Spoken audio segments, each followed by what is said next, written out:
All righty, folks. Welcome to Lead Generation World Live. I've got my friend Eric Troutman here joining me today. We're going to get into the weeds. Well, I don't know, maybe not weeds, but we're going to get into some details about what the heck's going on with the latest NPRM from the FCC and some really key words. I'll leave it at that. Some really key words that they've got included in here that maybe some people are overlooking. Maybe not, but we're going to dive into it and sort of inspect a little bit of this proposal in more detail. Before we do that, though, I do want to let you know that we've got comments that we can see. If you're watching on LinkedIn, you can leave a comment there. You can say hello, whatever. We'll see him. But more importantly, you can leave some comments for Eric. Some questions. Let's not comment on Eric. Let's just give him questions instead. You can type some questions in there because this is a really, really great opportunity to get the information that you maybe are not clear on. And we can get it straight from Eric here, who is the number one guy when it comes to TCP. So be sure to participate. If you're watching on YouTube live, you can do the same thing.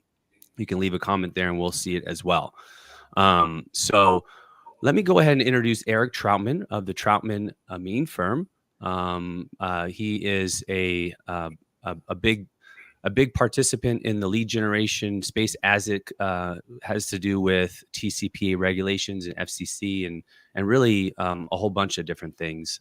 Eric, I really appreciate you doing this. This is the second time I've brought you on. We've been able to sort of have a organic conversation about what the heck's going on in the regulatory side of things. So Eric, thanks for joining me. Yeah, man, I'm really, really happy to be here. Look forward to talking through these really important issues. Awesome. Well, let's go ahead and, sort of dive right in. So let's start broadly. What are we talking about today? Yeah, so last time we were together, you might remember, we talked a little bit about a request that was made by Public Knowledge way back in December to the FCC, where it essentially said to the FCC, hey, look, there's a lot of abuses in the lead generation industry, and you FCC should just shut the whole thing down and find that consent has to be provided directly from a consumer to the seller of a good or service with no intermediaries in between. And I saw this request. You might remember I came on the show with you and I was like, hey guys, this is a really big deal. I put it up on TCPA World, like alert, be aware, this is out there. Well, sure enough, the end of last month, the FCC issued a preliminary NPRM, right, which was a notice of proposed rulemaking. And it kind of gave early access before the NPRM was adopted to everybody to take a look at it. And the NPRM included a number of different pieces, but one of the pieces was, in fact, the public knowledge request. And so the commission is right now seeking comment on whether or not it should do away with all intermediaries between a consumer and an ultimate seller of a good or service when it comes to prior express written consent. In other words, the commission is considering whether or not to find that you cannot give consent on a website unless the website is operated, say, by Mutual of Omaha, and you're going to Mutual of Omaha to get a mortgage. You couldn't go to LendingTree or to any other site that might obtain consent and then sell it, right, to Mutual of Omaha. It would have to go directly to Mutual of Omaha. Now, that is one of the proposals that is currently being considered by the FCC. There are other proposals as well. We can talk through all of those. But that's the big one, right? That's the big one. And for reasons that I don't fully understand, people seem to be missing that one, right? Like that's the biggest piece. And instead of that piece, folks have been talking more about, for instance, the getting rid of hyperlinks, which the FCC is also considering, right? Requiring forms that have the names of anyone that might buy that lead on the form. Also, very important, obviously, a proposal that the commission has, as well as a proposal to get rid of essentially multi-vertical websites by assuring that the consumer is providing consent only for one topic, essentially. And so that's another proposal that the commission is looking at, in addition to some additional proposals around text messaging and additional controls that impact carriers and not lead generators so much. So there's a few things, right, that are packaged in this NPRM, very dense document, important that you really spend some time with it, particularly the portion entitled closing the lead generation loophole. As you can tell just by the way that's worded, right, the commission is definitely looking to do something in the lead generation space. And from what I'm hearing, it's not a question of if they're going to do something, they're going to do something, right? The question is how broadly are they going to regulate here? How much are they going to cut?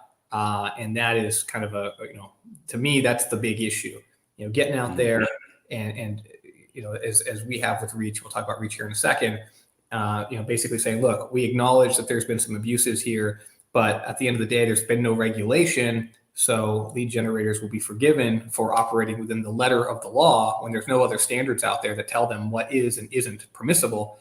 Now, for the first time, the regulators are coming in and saying, okay, certain conduct is not going to be permissible, but don't go and shut down the entire industry with this, public knowledge request.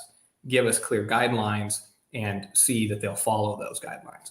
So at a high level, that's where we are. Okay, so let's sort of narrow down into the the lead generation loophole conversation.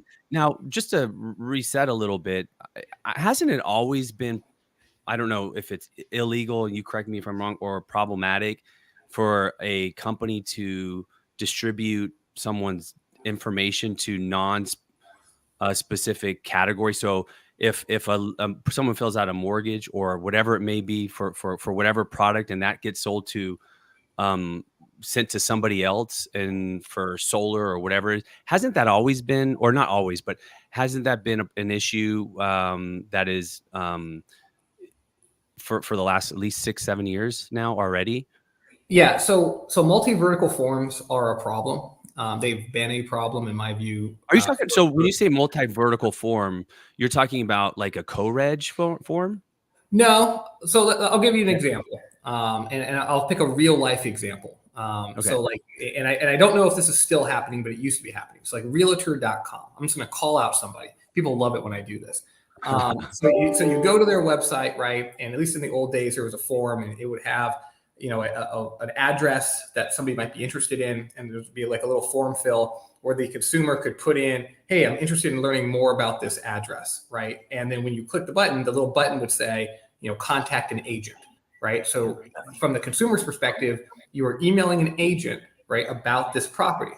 It's a great lead generation tool for agents, right? Obviously, that's nice and clean. A real estate agent will then get that, be able to help that customer with that property. That's a win-win for everybody. Very supportive. Underneath the little button, though, there'd be some fine print that would say something like, by clicking here, you agree to receive marketing messages from our various partners regarding anything related to a real estate transaction, right? And then they would sell that lead to mortgage companies, right, to say, here's somebody who's looking to buy a house, so they're interested in potentially a mortgage, so call them. And they would argue that that's express written consent, because the little disclosure, right, would include mortgage companies and a little hyperlink, right? And so maybe it would get sold to Quicken, and then Quicken would call and they'd say, well, hey, look, you went on Realtor.com and you provided this form, and Quicken called you, right? That's the sort of stuff that the commission is going to come down on right now, right? So before the FCC's NPRM, is that legal? I think it's terrible. I think a lot of courts not enforce it, but I couldn't point to a regulation or a statute that says that's illegal. The question is going to be, is a court going to think that a consumer's expectations were defeated by that flow, right? And that's going to be in the eye of a court. And that's where being a lead generator, being a lead buyer is so complicated, because what one person might say is, hey, that's fine, right? It was they should have read the fine print. Somebody else is going to look at that and say, that's ridiculous. They thought they were going to be contacting a real estate agent, and now their data is being sold to a mortgage company. That's crazy, right? And where you fall on that is kind of irrelevant. The point is that with the NPRM now, the FCC is going to look at something like that and say, no, right? That is not what the customer was signing up for, so that would not be valid. But again, that's just one small piece of the NPRM. To me, that's the lowest hanging fruit. That's the part where, I certainly expect action on that. But again, the NPRM goes much further. Right. I just want to start here because what it says is express written consent for a call or text may be to a single entity or to multiple entities logically and topically associated.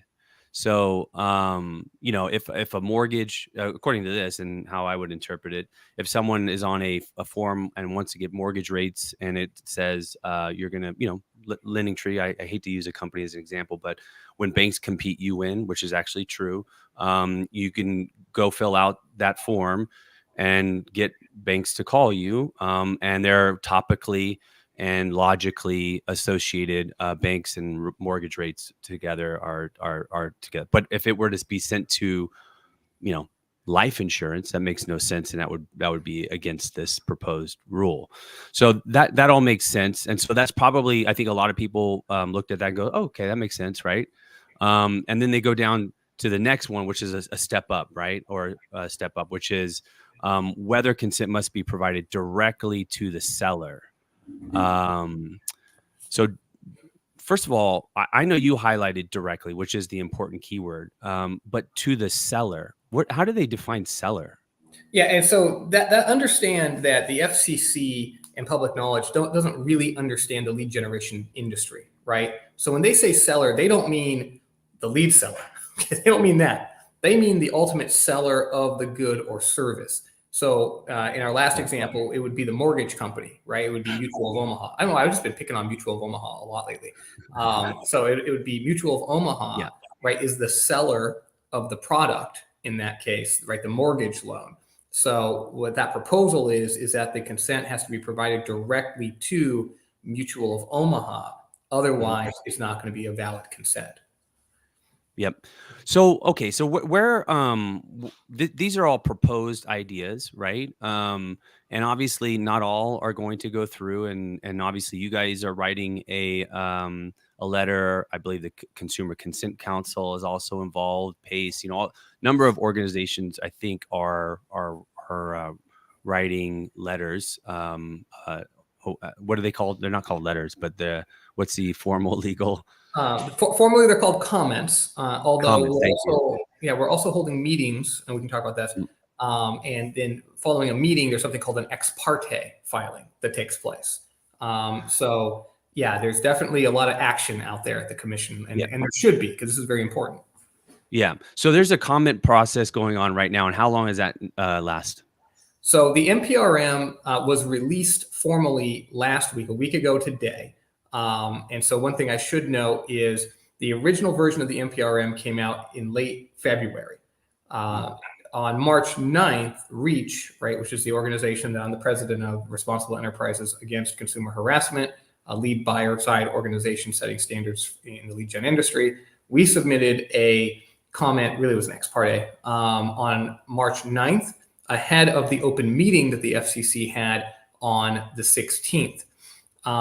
In response to our comment, the FCC actually modified the NPRM, which I have not yet put up on TCPA World. I need to do that, to take note of the REACH standards, and also to note that we're seeking to try to stop 500 million to 1 billion robocalls a month, which of course the FCC applauds, right? They're in line with what we're trying to accomplish. I'm in line with what they're trying to accomplish.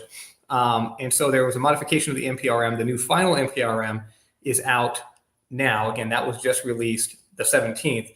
Now the clock has not yet started ticking though on the comment period. The comment period is 30 days from the date that the released NPRM is recorded in the Federal Register. Now here's where it gets a little tricky, is that the Federal Register does not update immediately. So we have been looking at it every day. It is possible, for instance, that it was published yesterday, but it has not yet hit the publicly available internet website yet. So we won't know when the clock has started ticking until the clock has already started ticking. But it will be 30 days from the date of the Federal Register filing or publication, which could have been yesterday, right? For all we know. So I am telling people to expect that the deadline will be before May 1. It might be, April 25th. It might be April 23rd. It might be April 28th, but I would expect it'll be before May 1. So everyone should be ready with their pen, their quill, and their parchment in hand to put together their comment to the commission. And so so we don't know what you're saying is that published date. No one's seen that yet? Do I understand that correctly? Yeah, no one has seen the actual Okay. published date yet because it's not No, publicly. I'm sorry, not the published date, but the most recent NPRM. Yeah, the released NPRM is on TCPA World right now. Okay. Okay, that is the latest. That's the latest version. That's the latest version. Correct. Okay, got it. All right. What's the likelihood? Give me some. Pull out your crystal ball and sort of, tell me a little bit about what you think will be sort of kept, what won't be. What if you like I said, if you had a magic crystal ball, what would you sort of envision that they would likely keep and what they will likely drop based on what you've heard? Yeah, so I think there's, like I said, there's a 100% chance that something happens here, right? Just it will not be status quo come October, November, which is when we're expecting a ruling, October, November of this year. Okay, so right now we're living in the pre-NPRM world, but come November, December, we're going to be living in the post-NPRM world, and it's going to be a different world. So everyone just has to understand that there's going to be changes, and they're going to be significant changes.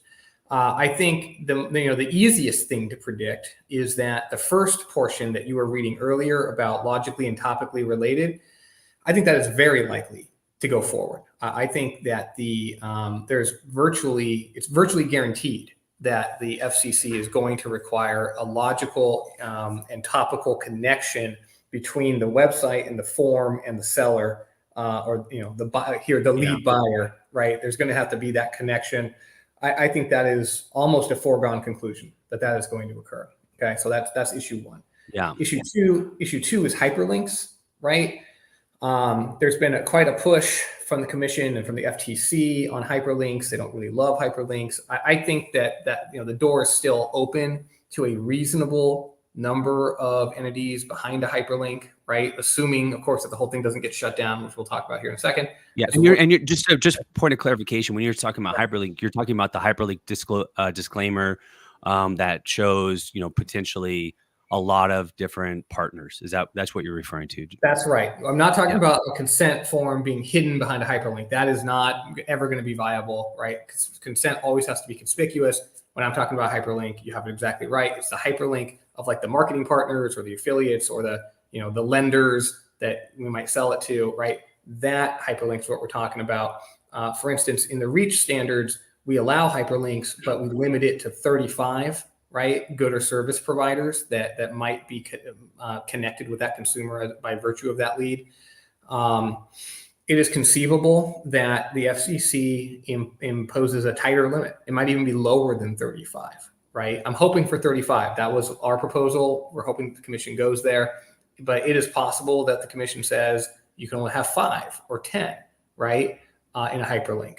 It is possible, as they're currently proposing, that there's no hyperlinks allowed at all, right? You have to put those names directly into the disclosure in front of that consumer. And that can be populated dynamically by some companies, or maybe you just have to have your whole partner list right there on the disclosure. Maybe the disclosure becomes very long. But again, to me, that I think is something is going to happen around that piece, right? And around the disclosure to the consumer of the identities of the people that might be calling them.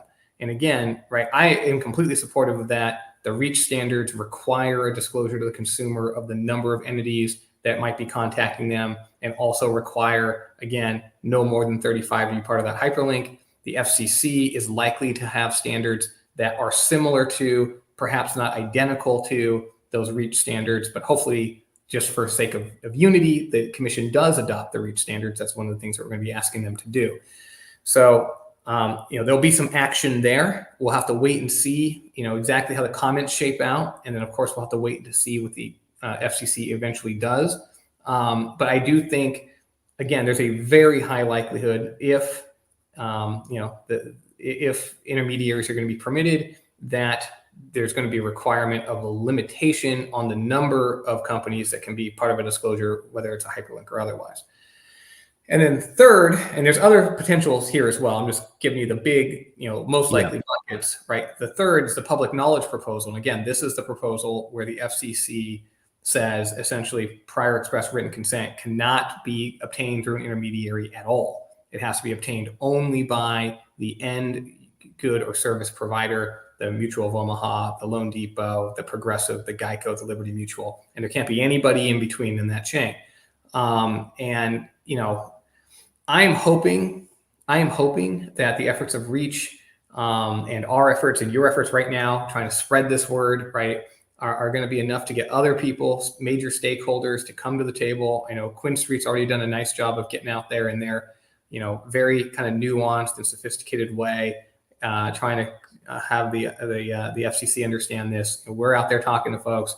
Everybody really needs to line up. If this is important to them, right? If you're somebody that relies on data leads, if you're somebody that relies on, warm transfers, this is important to you. If this is something that you need to continue to exist, and for many, many, many people in this ecosystem, I understand not everybody, but for many people in this ecosystem, if you remove that intermediary, the ability to be an intermediary between a consumer and a seller of a good or a service, that's lights out for a lot of companies. And so I'm hoping that with all of our efforts to get people to understand the importance of this, that they will come forward, they will submit comments to the commission, they will set up meetings with the commission, they'll join organizations like Reach who are fighting on their behalf, and there's other organizations hopefully that will fight on their behalf as well. I will say, so far, only Reach has made any comments to the commission on this point, on the public knowledge point. Nobody else other than Quinn Street and Reach so far have addressed it.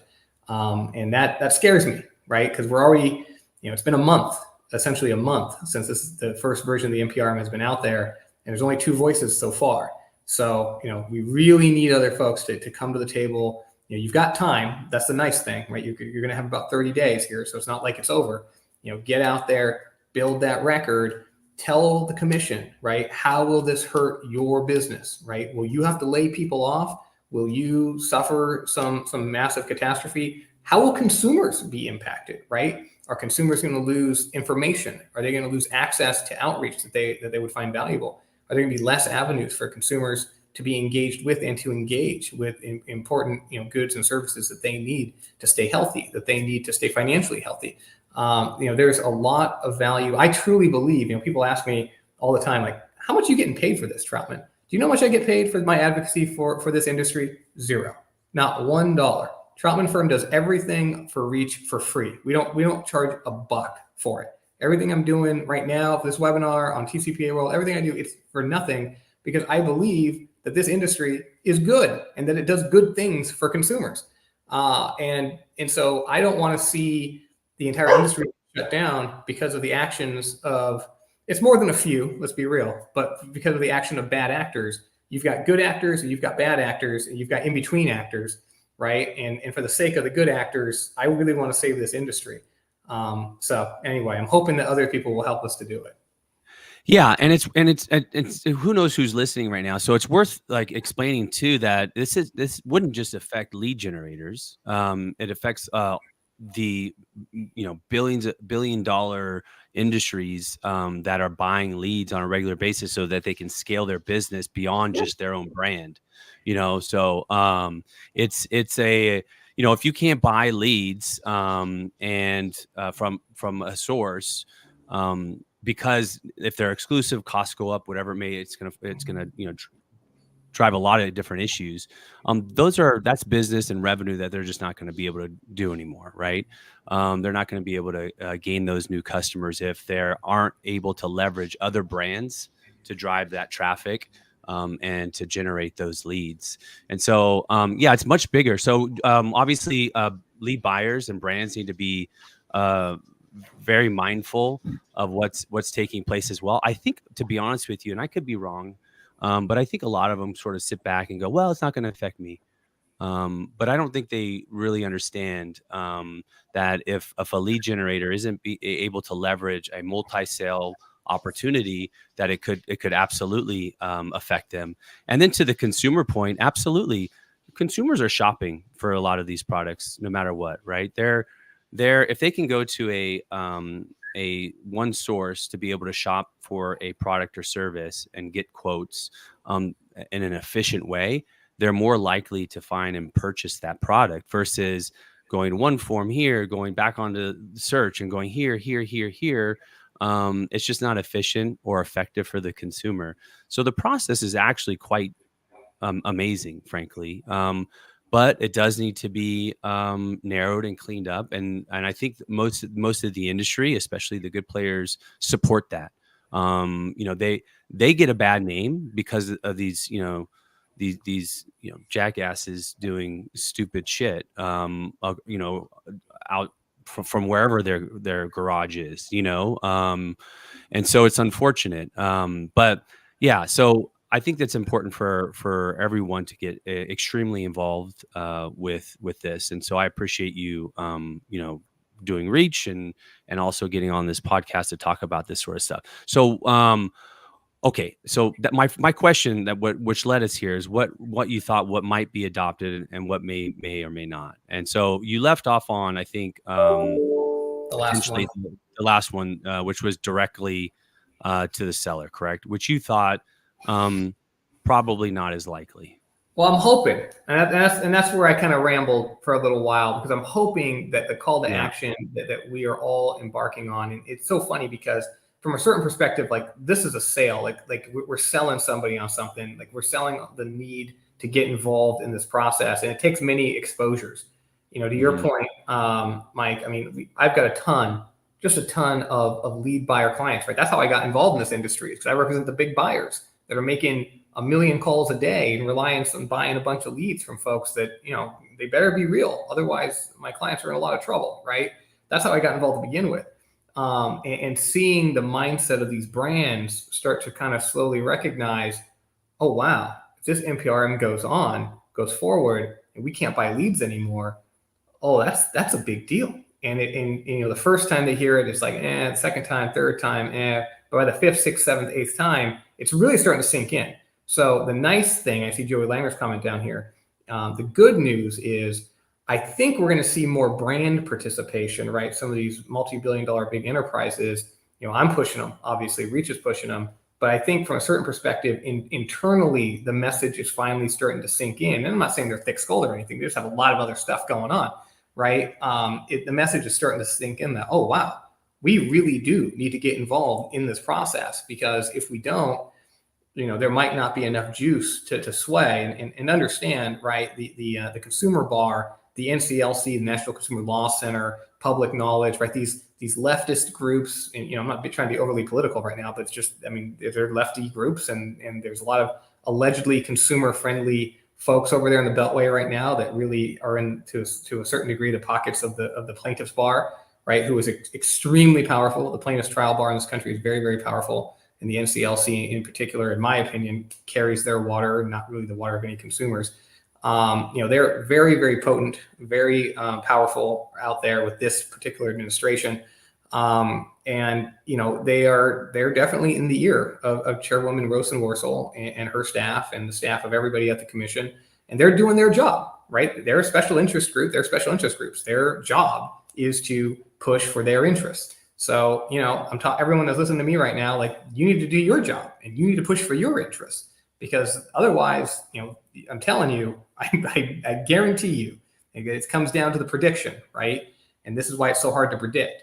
I guarantee you, if industry does not come forward and it's just Reach and Quinn Street and 2 or 3 others, and that's all the commission hears from, we're going to lose. Like, we are going to lose. And that means that you will no longer be able to obtain express consent through an intermediary. It will have to be directly to the brand. And this is a very innovative world, the lead generation world. I'm sure that you'll do something about that, and people will lose limbs but carry on. But I think that's a disaster. I think it's an absolute disaster. And so I hope that our message is heard. And if our message is heard, and if there's an avalanche of support for what I believe to be a very straightforward legal proposition, which is The commission has already found that you can obtain consent through an intermediary, and it would be dangerous and bad for consumers and dangerous and bad for the e-commerce infrastructure in this country to take out, and just drastically, not just change, but really destroy the status quo. The unintended consequences of that are massive. And I think if enough voices are raised and come forward with that narrative, I think there's a very, very, very good chance that we win and that whole thing gets thrown away. But to me, as Bob Dylan said, man, the wheel is still in spin, and I am not going to speak too soon. So I don't know where that last one is going to land. Okay. Yeah, no, fair enough. Because we definitely don't want to lose any sense of urgency here, because to your point, you haven't seen a whole lot of sense of urgency from enough companies. And so, talking this down is not, it's a little nerve wracking, I'm sure, but I'm just sort of curious from your point of view. Okay. So we do have another question, but before I get to it, I want to ask you, what else are we missing that's important that we haven't talked about from this NPRM today? So, just understand there's a whole other piece to this regarding D&O lists and text messaging, and just understand there's even more pressure being put on the carriers. So you've all seen, from 5 years ago to 3 years ago, how much pressure there was on the carriers to block your calls and label them. That from 3 years ago to 1 year ago, the increase, and you've seen from 1 year ago to today, another increase. Just be prepared. There's going to be another increase, right? The carriers are really, really, really clamping down on traffic. It's getting harder and harder to connect. First party is all you hear from them right now. And there's a ton of labeling out there. So just understand, even outside of what the commission's doing on the closing the lead generation loophole around express written consent, there's also additional screws being tightened now around spam texting, what they're calling spam texting, right? Which, there's no definition for that, but it is increasingly looking like anything that's second or third party for consent from a text perspective. So just understand there's that whole additional dynamic and additional pressure that's being put on the industry right now. Got it. All right. So let me ask this one. I've got a question regarding TCPAs. You're here, so you're gonna have to take a couple of these. This is from Louis. I'm sorry. There seems to be a lot of gray area around the TCPA of using soundboard technology. So in parentheses, agents using pre-recorded scripting to qualify leads. Many people class it as AI, but it's actually classified as AI if a human agent is still handling the call, ? So that last statement was a question. Do you want me to reread that?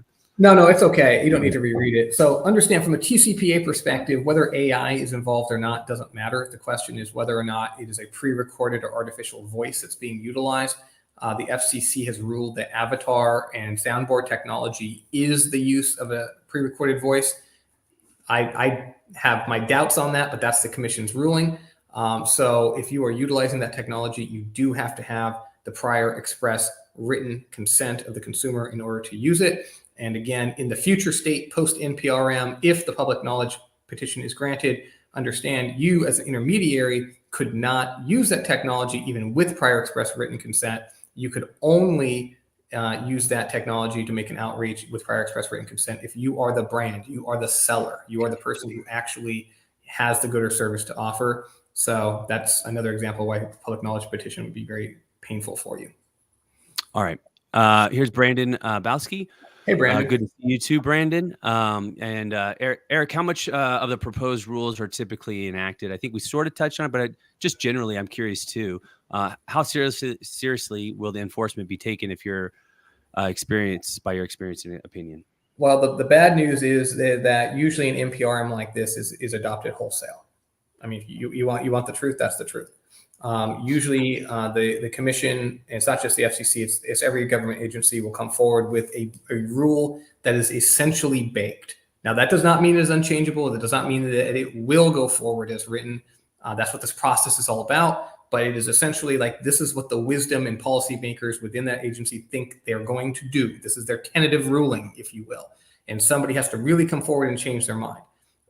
So to me, if you look at the back of the NPRM, right, that's kind of one component of it. I think that is likely to go forward. We hope to be able to move them off of the hyperlink component. We hope to be able to move them off of some pieces of it, but that is likely to go forward. The public knowledge piece The nice thing is that that is not baked directly into a proposed change to the CFR yet. So that tells me there is room that we could win that, right? And that's what I was saying. If we get enough voices out there, we can win that piece. Then the second part of your question, Brandon, is enforcement. Now, understand with the TCPA, there's different kinds of enforcement, right? Yes, the FCC is one enforcement, regulator, and somebody, I think Michael Hare from Blacklist, asked on TCPA World, like, how is the FCC going to enforce this? Understand, the FCC doesn't have to enforce this, right? The FCC is just one potential way to enforce it. The DOJ, the state AGs, all have authority to enforce it, and more importantly for all of us, the knucklehead plaintiffs lawyers like the Wolf and Abbas Kazarunian and Mike Greenwald. All of these guys are essentially private attorneys general that have the power to enforce these new provisions that the FCC is going to put out there. So there's a very wide enforcement net, and these cases, as you guys know, can be brought in any court all across the country. So enforcement is not going to be a problem, unfortunately. Got it. Okay, so next question regarding the hyperlink, partner list. Suppose you have a logical and topical list of 50 plus sellers currently that you have direct relationships with.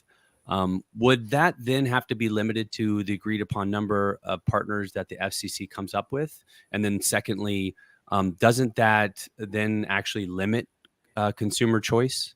Yeah, no, look, so short answer to your first question is yes, that is exactly what the FCC is considering right now, right? So one possibility, again, looking at the different possibilities, one possibility is that the FCC says you can have as many as you want, but they all have to be listed in the disclosure and not in a hyperlink. One possibility.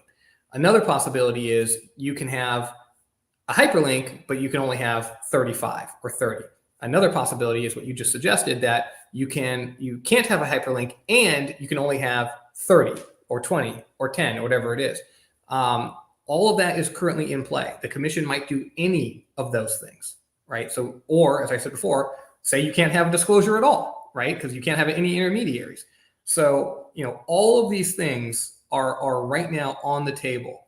But to answer your second question, which is the correct question, yes, it demolishes consumer choice. It takes away a massive channel of engagement for consumers. And this is one of the things I want the industry and the FCC to understand. You go on the website right now, you Google any topic, or go on Google and Google any topic in the world, and there's going to be 1,000 free websites with information on that topic that is being provided free of charge to consumers because this ecosystem of lead generation exists, and that encourages good actors to put out accurate and useful information as a tool of engagement to get the consumer to come to the table and connect with a good or service provider. And that is a very positive thing for this country. It's a very, very powerful thing. And it's all going to go away, in my view, if this NPRM goes forward this way. So you're asking the right question. Yeah. All right. We're going to just take a max 5 minutes here. So if you have a question, go ahead and type it in. So last question we do have here, though, is how much of the burden of managing consent is shared by the vendor to a brand or versus just the brand itself? Well, again, it depends on what happens next, right? If public knowledge's proposal is granted, then there is no burden on an intermediary because there is no intermediary, right? Yeah. It's just the brand. Now the brand has 100% of the burden is one way of looking at it, right? The burden is now shifted completely to the brand to do its own in-house marketing, to drive its own traffic to its own sites, to obtain its own consents. In a future state where you've got a lead seller, now not a product seller, a lead seller that is allowed to be an intermediary. You are allowed to operate, but you have to follow the new hyperlink requirements or the new disclosure requirements or the new multi-vertical lead requirements, as I'm calling it, or the topical and logically related requirements. The risk there is going to continue to fall where it falls today, which is on the lead buyer, right? The caller. And that's why Reach exists, to try to protect the lead buyer from these risks, right? The burden is going to be on the company that's making the outbound call. If that company is, Mutual of Omaha, right? Then if it buys a lead from somebody that does not comply with the FCC's new rules, Mutual of Omaha, is at risk. So obviously, Mutual of Omaha is going to make sure that the leads it is being sold comply with the new requirements. And so it's going to flow downstream, right? everybody in the ecosystem is going to have to comply, because the buyer, certainly if they're my client, the buyer is not going to buy a lead unless it complies with what the FCC has said, because otherwise it's just not a valid lead, right? The consent is not going to be enforceable in court. The court's going to look at it and say, it doesn't comply with the NPRM requirements, so out it goes. Okay, so let's wrap it up here. First of all, I really appreciate your time and effort in all this. Everyone in the industry should appreciate it. I do have someone that had asked for your contact information, and your colleague Jennifer put it in the comments. You mind if I also show it here on the video? Yeah, of course. All right, here we go. There it is. Out for everybody to email. Here comes your free mortgage rates emails to Troutman at troutmanfirm.com. Okay, good. Well, that's what I get. Yeah. Yeah. Anyway, tell us more. Obviously, they can email you, follow you, obviously, on tcpaworld.com. What else is up? What do you have in the future? You're going to be at contact.io, but that's not till later in the year, late August. But from now until then, you're working on, obviously, the comments. But are we going to see you anywhere? Should we expect to hear you anywhere? What's up? Yeah, well, look, we also have the Deserve to Win podcast, where we're putting out video content, breaking down TCPA developments with great guests, not weekly, but basically every other week or so. You can find that on our YouTube channel. We will be at MailCon.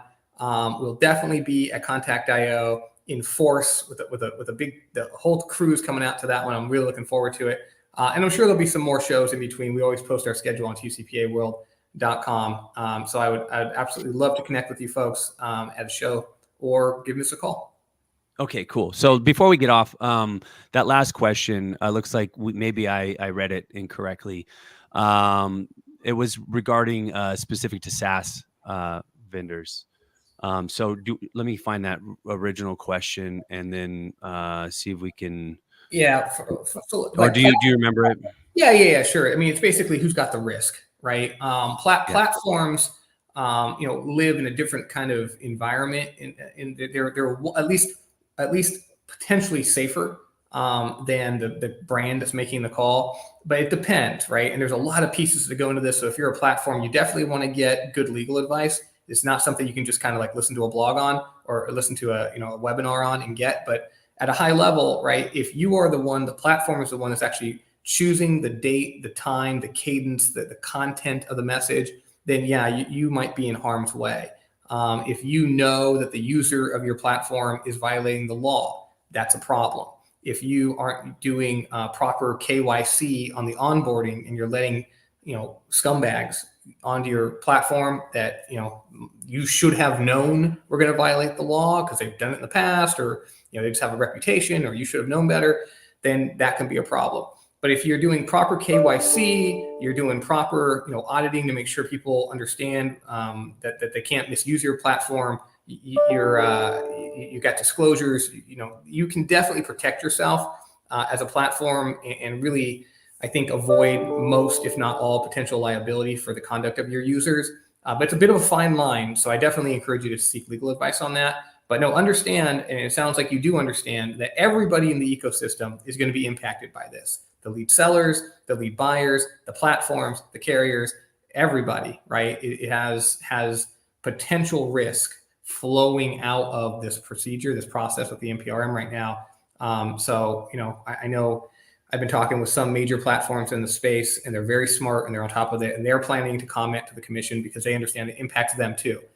So definitely keep all of this in mind. Perfect. All right, we'll leave it there. And just to address your last comment, David Cafeo, you can go to tcpaworld.com for more information. Eric does an amazing job of keeping up on all this stuff on a regular basis, and I mean daily, hourly basis. So check out information there. Otherwise, we'll catch up again soon, Eric. I thank you so much for doing this, and we'll see you soon.